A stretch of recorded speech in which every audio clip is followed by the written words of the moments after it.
Hey Dad, ਚੰਗੀ ਤਰ੍ਹਾਂ ਖੇਡੀ ਚੈਂਪ। any doubt? ਕਿੱਦਾਂ ਖੇਡੀ ਅੱਜ ਵੇਖੋ ਸੁੱਕੇ ਸੁੱਕੇ ਦਾਗ ਵੇਖੋ ਨੋ ਡਾਊਟ ਇਹਨਾਂ ਸੁੱਕੇ ਦਾਗਾਂ ਲਈ ਹੈ ਸਰਫ ਐਕਸਲਮੈਟਿਕ ਹੁਣ ਨਵੇਂ ਪੈਕ ਵਿੱਚ SPP ਟੈਕਨੋਲੋਜੀ ਦੇ ਨਾਲ ਇਹ ਸਿੱਧੀ ਸੁੱਕੇ ਦਾਗ ਕੱਢੇ ਸੈਮੀ ਆਟੋਮੈਟਿक मशीन ਵਿੱਚ ਹੀ एनी डाउट नवा सर्फ एक्सलमैटिक। हरियाणा सरकार में शिक्षा मंत्री महिपाल डांडा आज झज्जर गुरुकुल के 109वें वार्षिक उत्सव कार्यक्रम में मुख्य अतिथि के रूप में शिरकत करने पहुंचे। गुरुकुल में पहुंचने पर शिक्षा मंत्री का गुरुकुल परिवार और जिले के भाजपा कार्यकर्ताओं की तरफ से जोरदार स्वागत किया गया।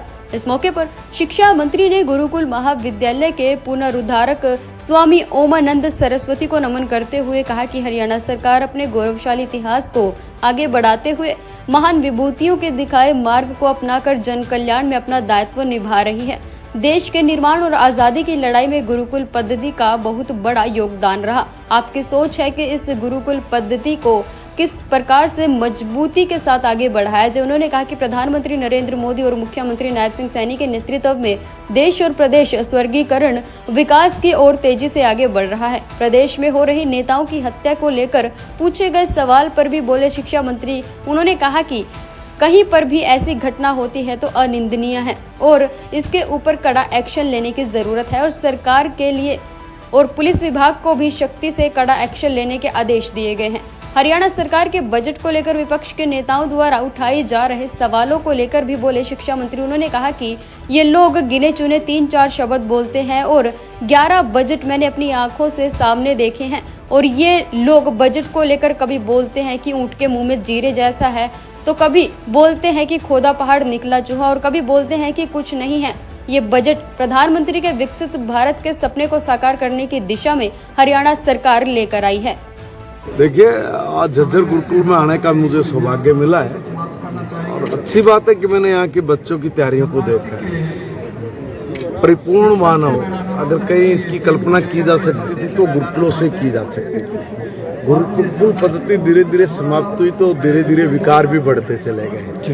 अब एजुकेशन का जिस तरह का ढांचा है उस एजुकेशन के ढांचे में भी कुछ अगर मूलभूत परिवर्तन करके अगर आज के समाज को सब ओर से परिपूर्ण करके अगर एक संस्कारवान समाज का निर्माण करना है तो गुरुकुल पद्धति की तरफ हमें जाना ही पड़ेगा, धीरे धीरे करके जाना पड़ेगा।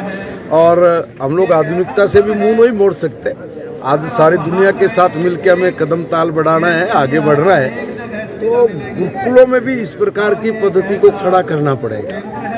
और मैं समझता हूँ कि अगर आदमी का शारीरिक, मानसिक, बौद्धिक और आध्यात्मिक विकास करना है तो उसमें जो हमारी इस तरह की गुरुकुल पद्धति है उसी के दम पर हम लोग दुनिया में लोहा मनवाते थे। एक टाइम गुरुकुल पद्धति के पढ़े हुए छात्रों की वजह से ही पूरी दुनिया का 67% GDP हमारे देश का था। अब वो जो धीरे धीरे कम हुआ, धीरे धीरे दूसरे देशों का जो वर्चस्व बना है वो हमारे लिए ठीक नहीं है कि हम लोग के पास इतनी विरासत में इतनी बड़ी पूंजी और हम लोग कहीं न कहीं उसमें पीछे गए हैं। मगर समय बदलेगा, तेजी से बदल रहा है। मंत्री जी लगातार जो है क्राइम बढ़ रहा है। पहले गोहाना में एक नेता का मर्डर हुआ, अब पानीपत में हुआ जेजेपी नेता का, झज्जर में भी एक नेता का मर्डर हो चुका है। यस, देखिए जहाँ भी इस तरह की कहीं पर कोई जो घटना होती है निंदनीय है या निंदनीय नहीं है, इसके ऊपर कड़ा एक्शन लेने की जरूरत और सरकार इस पर कड़ा एक्शन ले रही है। हमने पुलिस विभाग को इसमें बहुत सख्ती के साथ कहा है कि उसमें आप लोग एक्शन ले। मगर एक और बात, कई बार क्राइम का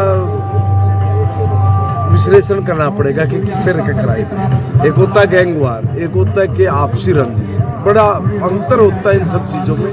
मगर कैसा भी क्राइम वो नहीं होना चाहिए, ये जरूरी है कि इसके ऊपर रोकथाम लगे। मंत्री जी, बजट को लेकर आप क्या कहेंगे? भूपेंद्र सिंह हुड्डा ने कहा है कि भूपेंद्र सिंह हुड्डा ने कहा है कि प्रदेश पर कर्ज बढ़ता जा रहा है। वहीं दुष्यंत चौटाला ने कहा है कि नई बोतल में पुरानी शराब है और कुमारी शैलजा ने कहा है कि वेतन में और कर्ज में ही चला जाएगा बजट का पैसा।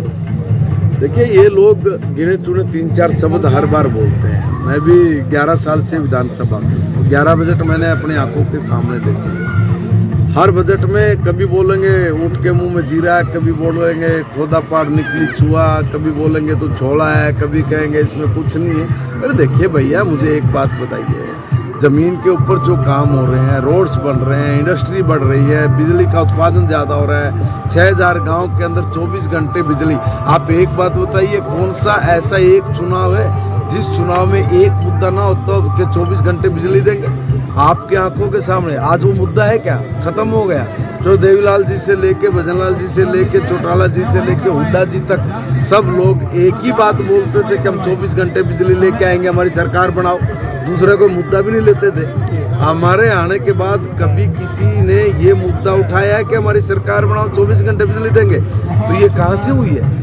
अब मैं धीरे धीरे कह रहा हूँ, आप चाहे रोड्स की बात कर लीजिए, चाहे आप इंफ्रा की बात कर लीजिए, चाहे आप प्रति व्यक्ति आय की इनकम की बात कर लीजिए, हर जगह पे भारत में हरियाणा का स्तर बढ़ा है। हर जगह पर हरियाणा प्रदेश ने आत्मनिर्भर होने के लिए अपने कदमों को मजबूत किया है। और मैं ये नहीं कह रहा कि हम लोग कल ही विकसित हरियाणा बना देंगे, मगर 2047 तक जो विकसित हरियाणा बनाना है, विकसित भारत बनाना है, उसके लिए बजट की मैं कहूँगा कि सबको प्रशंसा करनी चाहिए और पीठ भी तब तपानी चाहिए कि हमने एक बेहतर बजट हरियाणा प्रदेश की जनता को दिया है। आखिरी सवाल है, सीआरपी लीडर नहीं चुन पाई है कांग्रेस, क्या समझते हैं आपको? दो बात लग रही है।